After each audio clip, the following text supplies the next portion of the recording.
Assalamualaikum warahmatullahi wabarakatuh. Huwallahu alladzi la ilaha illa huwar rahmanur rahim. Al-Malikul Quddus Salamul Mu'minul Muhaiminul Azizul Jabbarul Mutakabbir. Subhanallahi amma yusyrikun. Asyhadu an la ilaha illallah wa asyhadu anna Muhammadan abduhu wa rasuluh. Allahumma salli wa sallim wa barik ala sayyidina Muhammadin wa ala alihi wa sahbihi ajmain. Wa ila hadrati kulli halqillahi jami'a kulluhum syai'un lillahi al-Fatihah. A'udzu billahi minasyaitonir rajim. Bismillahirrahmanirrahim. Alhamdulillahi rabbil alamin arrahmanir rahim maliki yaumiddin. Iyyaka na'budu wa iyyaka nasta'in ihdinas siratal mustaqim siratal ladzina an'amta 'alaihim ghairil maghdubi 'alaihim waladdallin. Amin. Kita akan memulai mengaji materi siasah syariah atau materi tentang hukum tata negara, dan kita mengambil satu buku referensi yaitu kitab Al-Ahkamus Sultaniyah. Kitab Al-Ahkamus Sultaniyah ini ditulis oleh Abul Hasan Ali bin Muhammad bin Habib Al-Basri Al-Mawardi. Beliau lahir tahun 972 Masehi dan wafat tahun 1058 Masehi. Silahkan kitabnya dibuka. Kita akan membahas dari bab yang pertama. Al-babul awal fi aqdil imamati.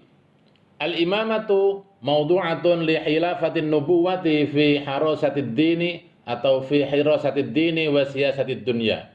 Wa aqduha liman yaqumu biha fil ummati wajibun bil ijma'i wa in shadda anhum al-asammu. Waqtulifa fi wujubiha hal wajabat bil akli aw bis syar'i.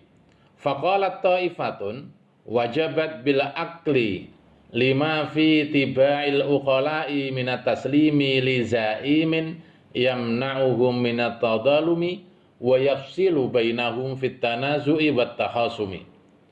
Walaulal wulatu lakanu fawda muhmalina wa hamajan mudha'ina. Waqad qala ala afwah al-Audi wa huwa syair jahili, la yasluhun nasu fawda la sarata lahum wa la saratun idza juhaluhum satu. Wa qalat ta'ifatun ukhra bal wajabat bisyar'i dunal aqli li'anna al-imama yaqumu bi umurin syar'iyyatin qad kana mujawwazan fil aqli alla yarida ta'abbudu biha.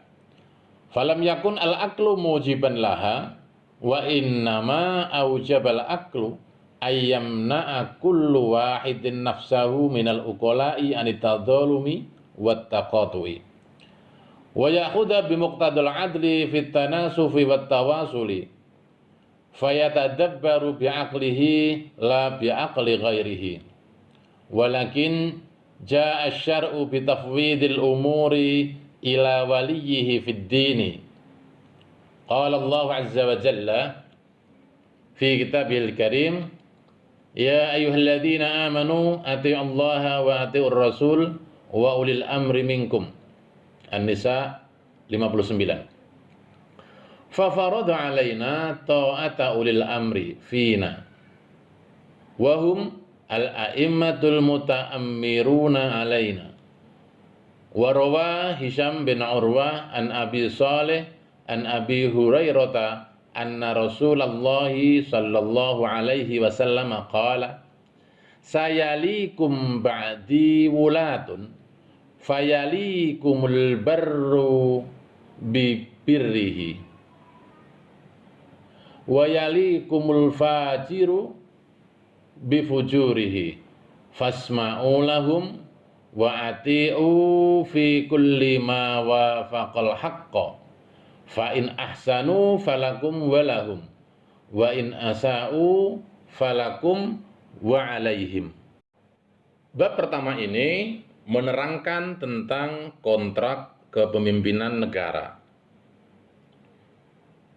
Dalam perspektif sejarah politik Islam, tentang kepemimpinan negara itu ada dua mustolah yang mutaratif, yaitu pertama imamah, juga bicara tentang masalah kepemimpinan negara.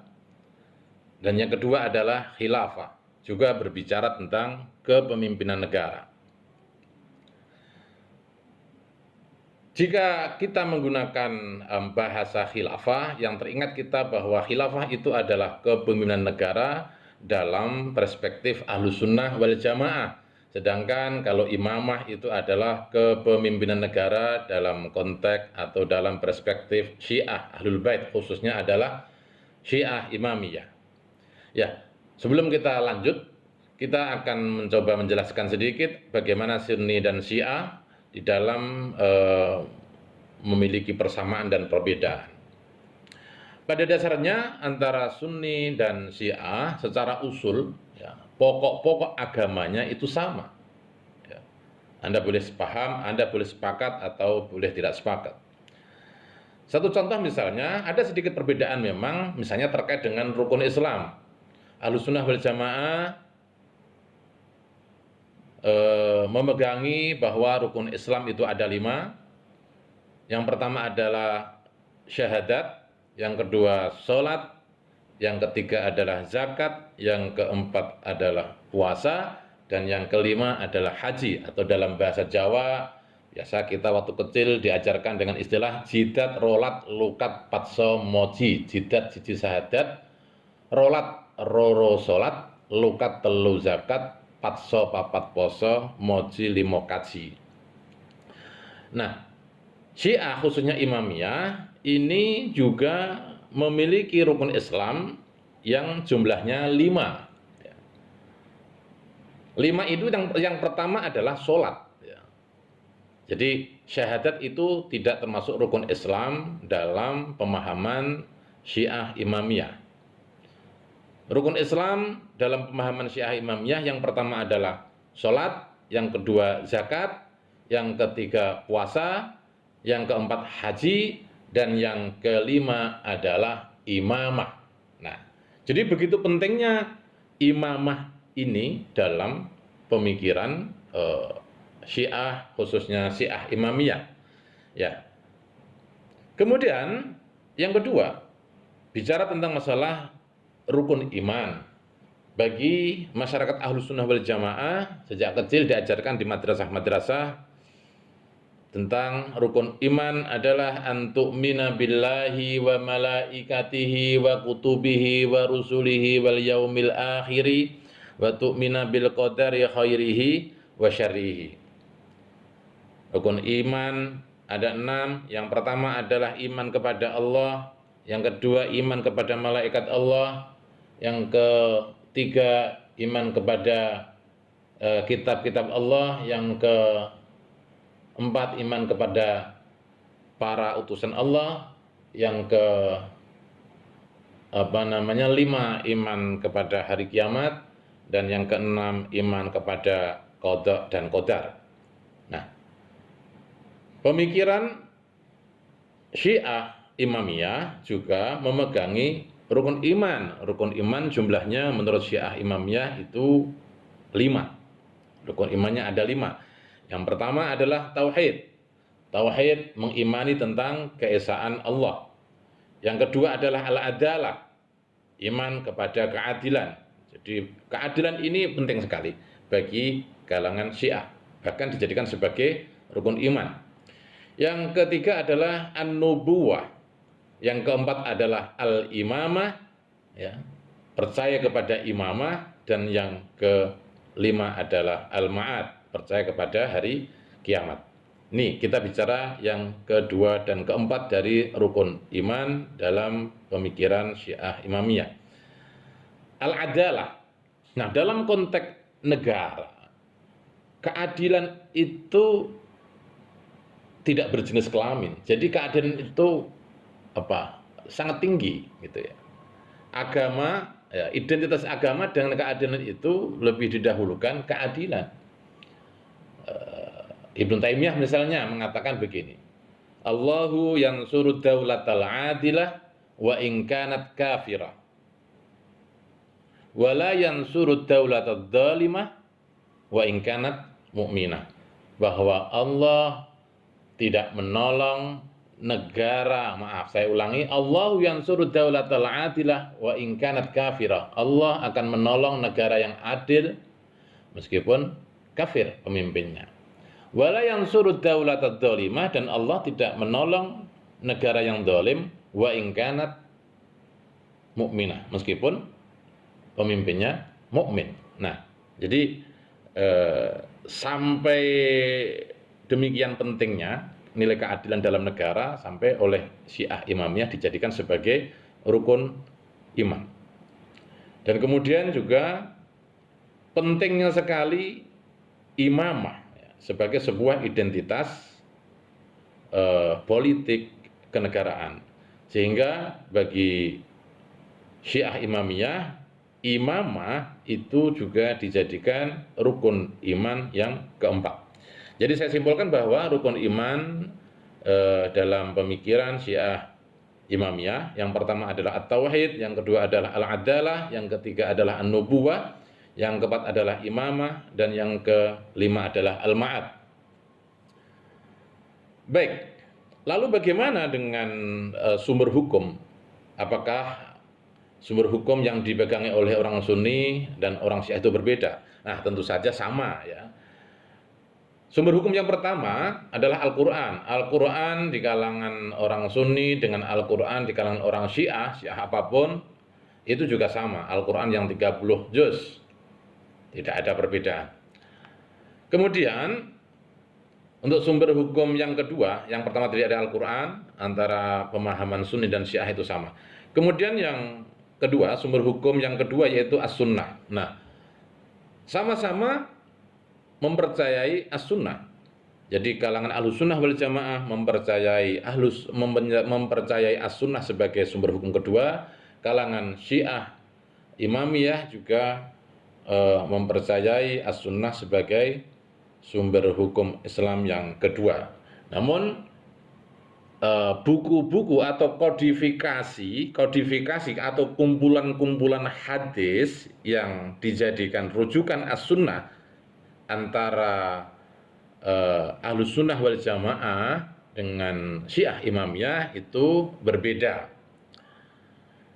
Kumpulan kitab hadis yang dipegangi oleh kawan-kawan Ahlus Sunnah wal Jamaah itu ada yang dikenal dengan Kutubus Sittah, kitab yang 6 atau Kutubut Tis'ah.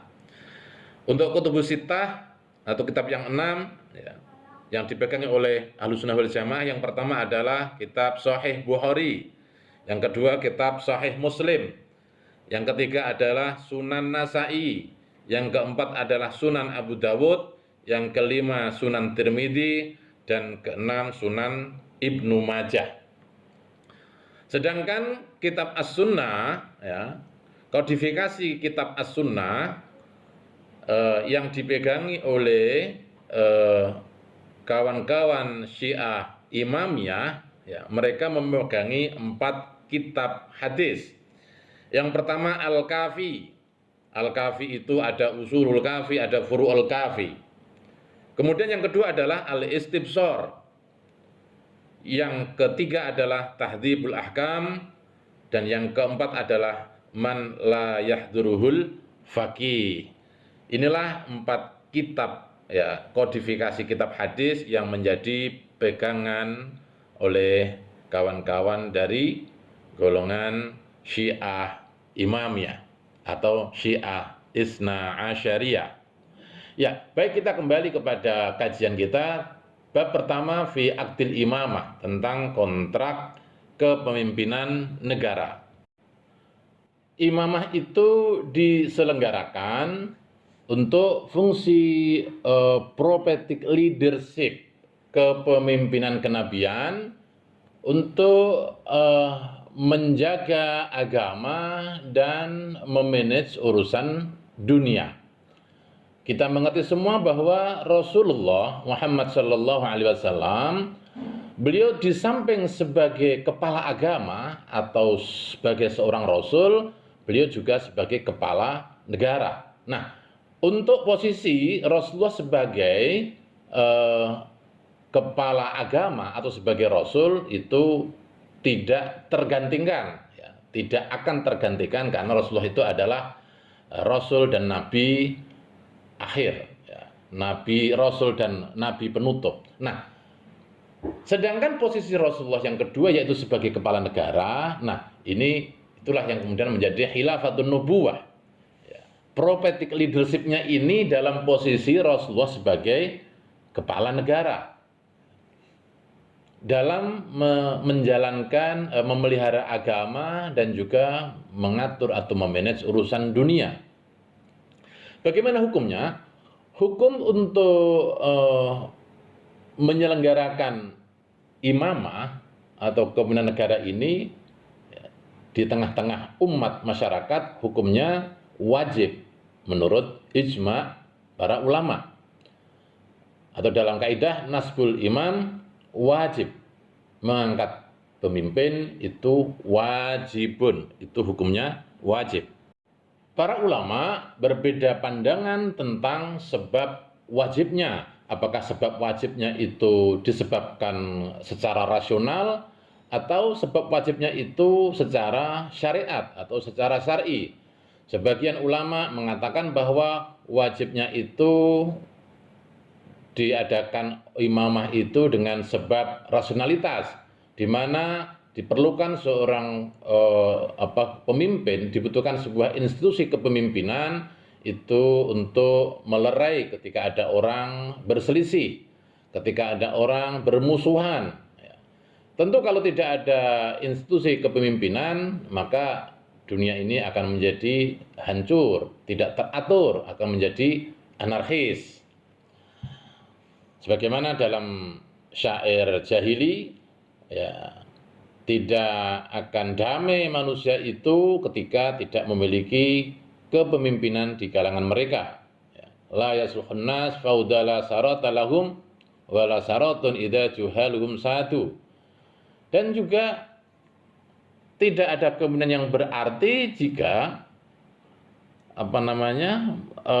kelompok-kelompok yang bodoh, para pemimpin yang bodoh itu yang kemudian satu, mereka menjadi pemimpin.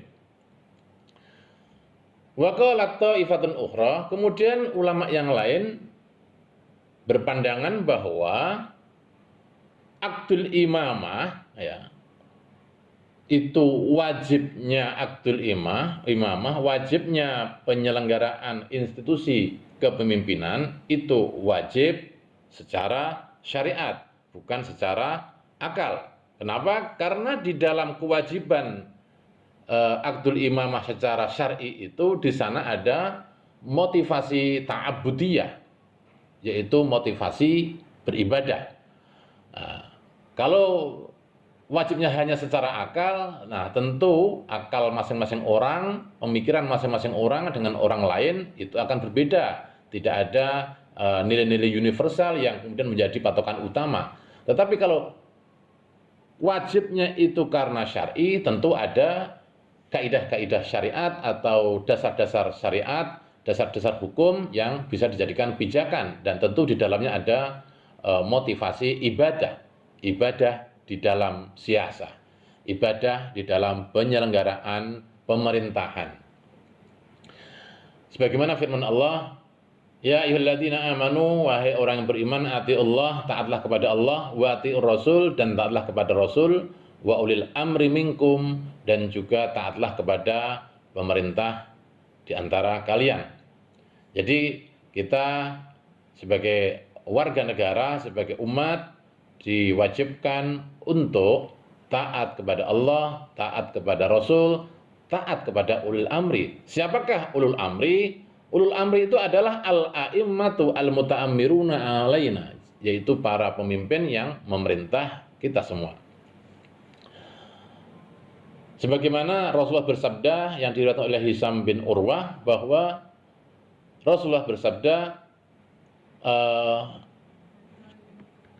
setelah masaku akan hadir berbagai macam pemimpin, dan di antara mereka pemimpin yang baik akan memimpin dengan kebaikannya, dan kemudian pemimpin yang durjana akan memimpin dengan kedurjanaannya. Fasma'u lahum wa ati'u. Dengarkanlah para pemimpin itu dan taatlah kepada mereka selama kepemimpinan itu selaras dengan nilai-nilai al-haq atau kebenaran. Jika kepemimpinan mereka itu baik, maka bagimu dan bagi pemimpin itu adalah ada kebaikan, pahala. Tapi jika kepemimpinan para pemimpin itu adalah jelek, maka bagimu bisa mendapatkan pahala jika kalian bersabar, wa alaihim, dan atas pemimpin yang